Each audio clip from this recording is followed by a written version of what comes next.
Hello, this is Joshua of Milestone Play. Today I'm going to go through a walkthrough of the Dungeon World role-playing game. Dungeon World is a very simple game for new players to join without knowing any of the rules ahead of time. However, sometimes it's nice to know what you're getting into before a game starts. I'm going to be using the play kit available on the Dungeon World website that you can get for free by going to dungeon-world.com and either scrolling down or clicking on the Downloads button at the top.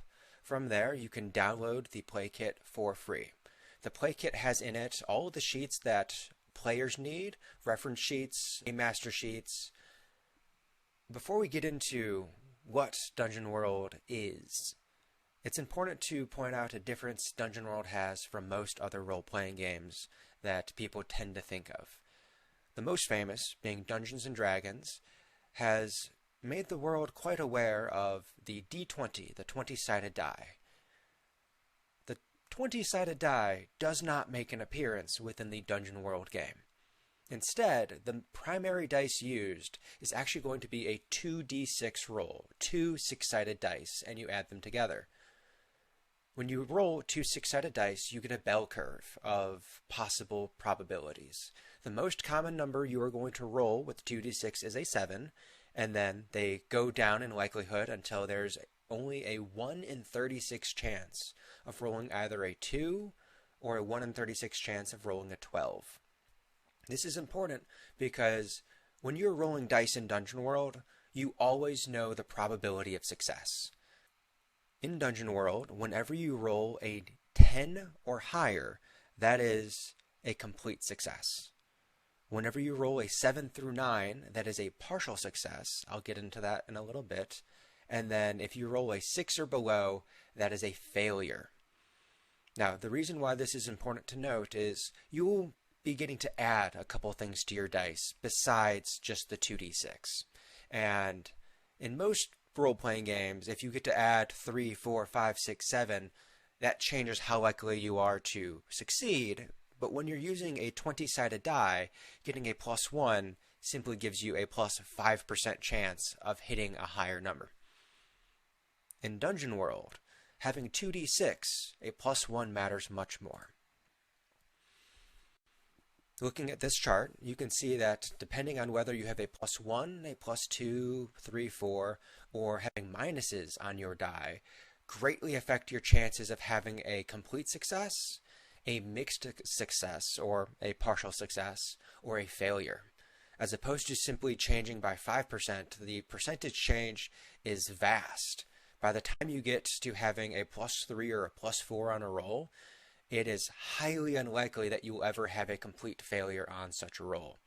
On the opposite end, if you have even a -1 to a roll, the chances of failure go up dramatically.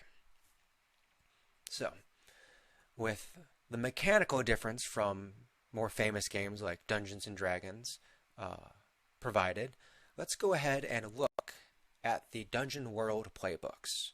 A playbook is similar to a character sheet in most other games. However, instead of a character sheet coming blank, when you have a playbook in a role-playing game, it's very much tailored to the character option you have chosen.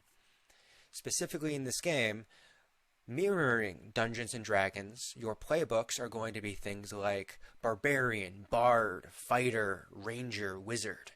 And instead of having a blank character sheet where you write all of these specific things that being a particular class gives you, you choose a particular class, and that highly changes what it looks like to play that character.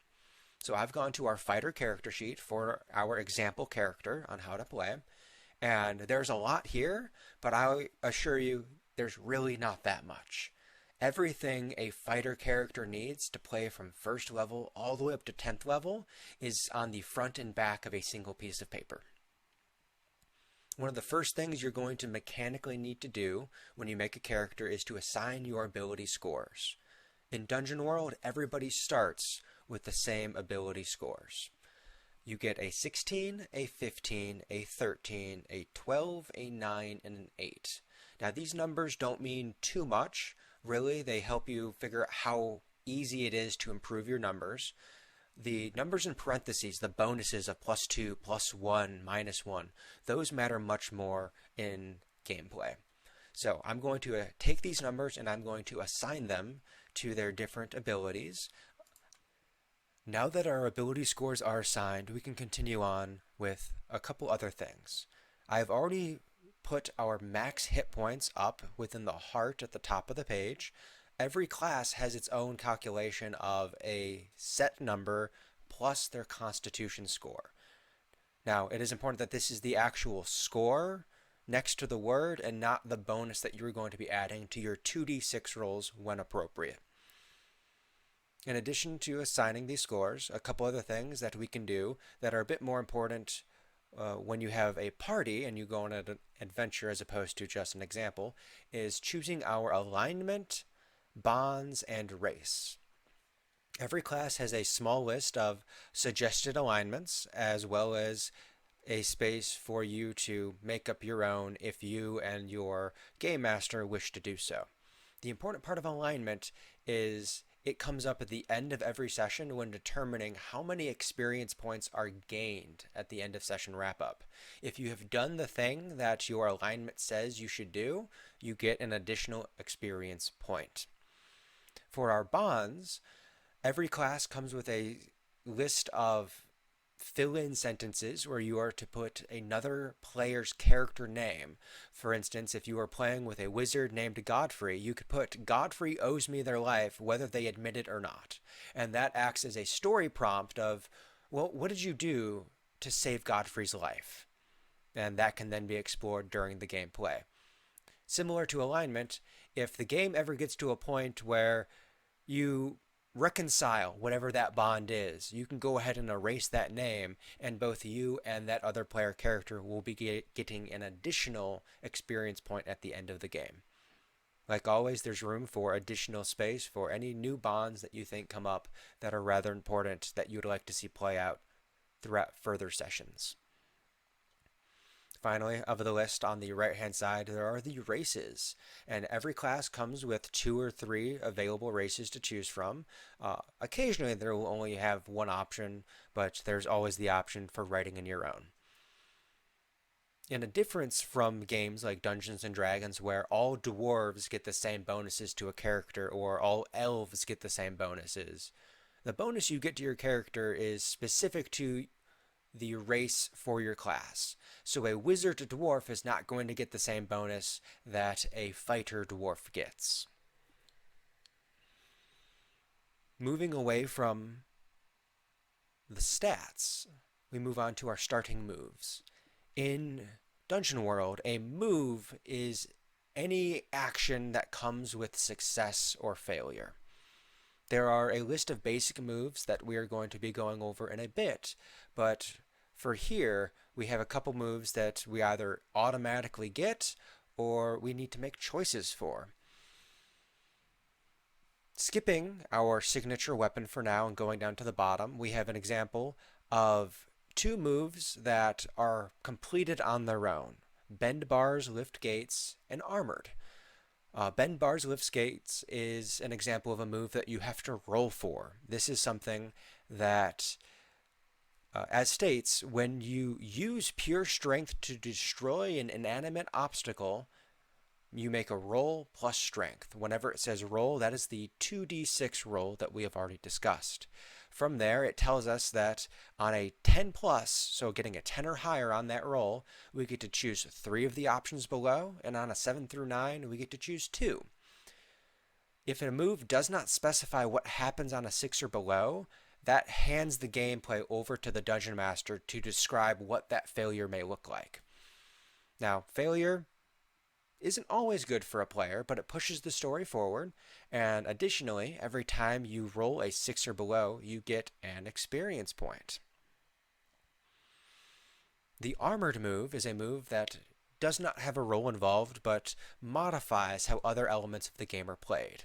Specifically, the Armored move says you ignore the clumsy tag on any armor you wear. Dungeon World uses tags to describe objects. A tag is merely a property that it has. So something like leather armor may not have any tag to it other than how much armor it gives you, while a suit of full plate armor may be clumsy, which means that someone wearing it is not as graceful as they typically are.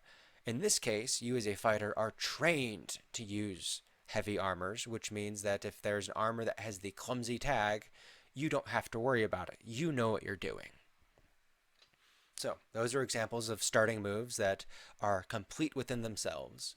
Moving up to the signature weapon, this is a move that you get to make choices for when you start the game. The first choice you get to make is generally what the weapon looks like. You can choose whatever you wish. This is mainly an aesthetic choice, but it then also plays into how you play the game. If you have a sword, you're more likely to swing / stab, where if you have a spear, most of that is going to be thrusts, or possibly blunt damage using the center or back end of the spear. You then get to choose a range. Ranges are a series of tags that help describe how close you have to get to combat an enemy. This might come in if you are fighting in a small corridor where it's better to have a hand weapon, where if you're trying to fight a giant, having a little bit of reach may allow you to attack it without getting too close and getting stomped on. Finally, you get 2 enhancements for the signature weapon, and these things can be as simple as damage bonuses or additional tags that change how the weapon operates. The precise tag allows you to use your dexterity to make melee attacks as opposed to strength. The messy and forceful tags are permission to the player to add a little extra gore and oomph to their description of their attacks, as opposed to doing a specific roll to try and knock enemies down or knock people off their horses. If you have a weapon with the forceful tag, the game gives you permission to unseat people from horses, to bash somebody through a window. That's just something you get to do based off of the weapon that you are using. So, once you get to make all those choices for the character, we have done all of our assigned ability scores. We have seen what our alignment and bonds and race look like. One thing that we have not yet done on the front page that is a stat number is going to be your armor value. In Dungeon World, whenever you take damage, if you have armor of 1, 2, 3, whatever the damage you take, you reduce it by that much. So if I were to be attacked by a goblin and take 4 points of damage, but I have an armor value of 1, I only take 3 points of damage. And that will come from our hit points. How do you know if you have armor? Well, we're going to go to the back of this sheet. Most of the back sheet is for leveling up. Your advanced moves take up a majority that are split between levels 2 through 10 and levels 6 through 10. So the top half, all of these moves, anytime you level up, you can choose them. The bottom half of moves can only be chosen after you've gotten about halfway through the game because they're a bit more powerful. When making your character, you're typically not going to be starting with any advanced moves unless you are starting a game at level 2, 3, 4, something like that. What you do need to look at is your starting gear. Over to the side, some of these items you are simply going to get, some of these items you might have to make a choice. So, as a fighter, you carry your signature weapon with you. You don't have to choose that. Additionally, you get dungeon rations. You get to choose your defenses, and because this simply says choose your defenses, you can choose one, both, or neither. And you see that the chainmail specifies that it has an armor value of 1, while the scale armor has an armor value of 2, but it is clumsy. So, if you happen to have chainmail and scale armor, maybe you're wearing the scale armor, and you have the chainmail, and you can choose to let somebody else borrow that. Underneath the chainmail, you also get adventuring gear with that option, and it says 5 uses. Dungeon World doesn't pay attention to individual items all the time. You don't have to write down if you have a crowbar and 50 feet of rope and a 10-foot pole and climbing pythons. Instead, you have adventuring gear, and when you need a particular kind of adventuring gear, you mark off one of those uses and then you write down what that symbolizes. This is meant to get to the story faster instead of spending a bunch of time shopping. Underneath your beginning defenses, you then have an option for choose two. And the options are healing potions, shield, antitoxin, herbs, coins. I want to point out the shield. On the shield it says +1 armor. The difference between the +1 armor and the 2 armor from the scale armor or the 1 armor from the chainmail is the scale armor and the chainmail are your base armor. It is either 1 or 2. If you have a shield, you can then add that to any other armor you currently are benefiting from. So whether it's a base number or if it is a bonus number on top. Once you choose all of these items, what you have, you've pretty much made your character. Now, when you start a beginning game of Dungeon World, after you finish making your character, the Game Master may go through and start to connect the characters, have you one by one describe the options you've chosen for what you look like at the top left, or ask you about the bonds that you've written out and then develop the story and the narrative from that background that you guys develop on the spot. As we continue on, we now have our fighter. Additionally, we have basic moves. These are going to be at the beginning of the playbook, and everybody is able to do whatever these basic moves are.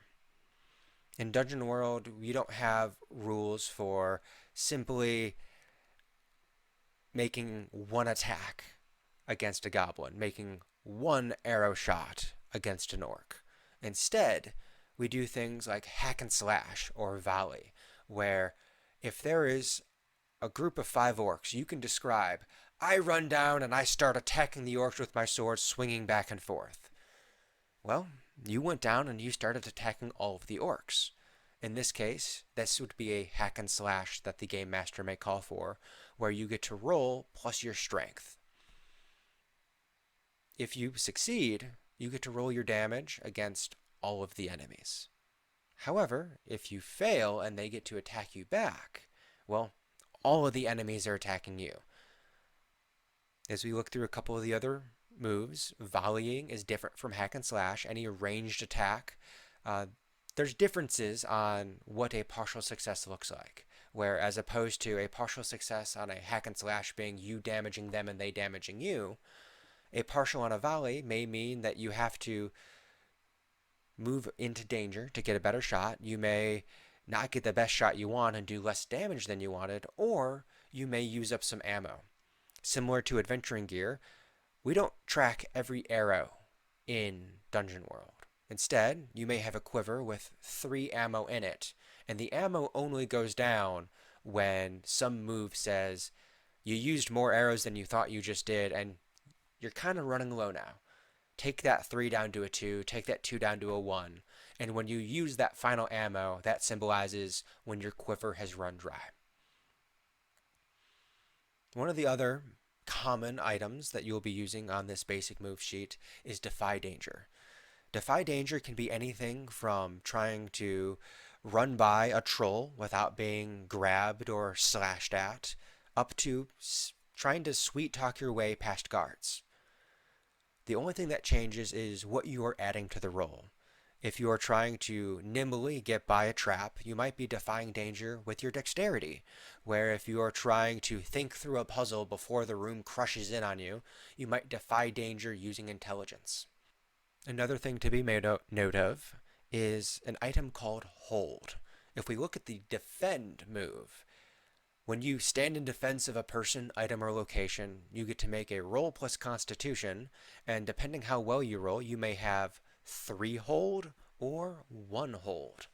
Hold is an abstract unit, similar to ranged weapons having ammo or adventuring gear having uses.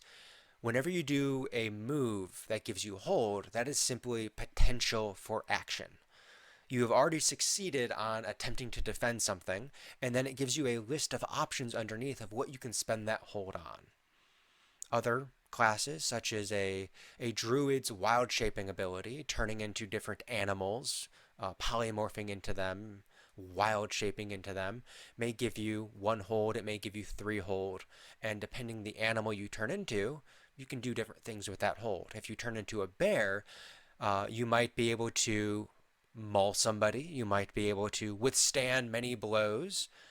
Whenever you use hold, whether it's for something like defending or turning into an animal and doing special animal maneuvers, you don't have to do a roll when you use hold. You've already rolled for it. You already know that you have so much potential in this task that you're doing. As long as you are doing that task, you can just spend your hold to say, I maul the enemy. I automatically injure them because I am a bear and I can do that. As we look through the rest of the basic moves, they follow similar formats where, as opposed to you triggering, hey, I want to spout lore. Spout lore says when you consult your accumulated knowledge about something. So you may just be thinking like, hey, Dungeon Master, Game Master, do I know anything about this topic? The Game Master may just say, yes, you know X, Y, and Z. Or he may go, oh, well, looks like you're trying to spout lore. Let's have you do a roll for that. Moving on from the basic moves, they also have advanced moves. These advanced moves are, special moves. Advanced moves are for your character class.